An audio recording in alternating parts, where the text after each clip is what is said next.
Hey everybody, it's Neil. Check out what I have here. I have a pair of cool looking glasses. So these are, they should be the gold. I think they are gold. 41 is the number of the, I guess that's the size of the circle on it. So check these out. These are like some kind of like, I don't know what they call them. Retro small round optical glasses. So let's check these out here. I'll show you what they look like here. So this is what it looks like there.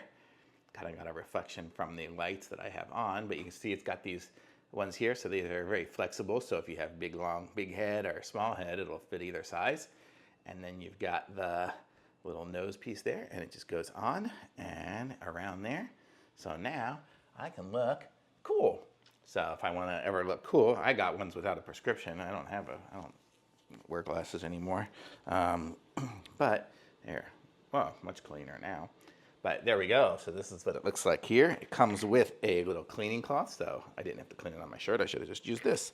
And then this cool little case for it too. With it's got a little panda and two pandas, and panda on each side. So cool. How cool is that, Penny? What do you think? My dog.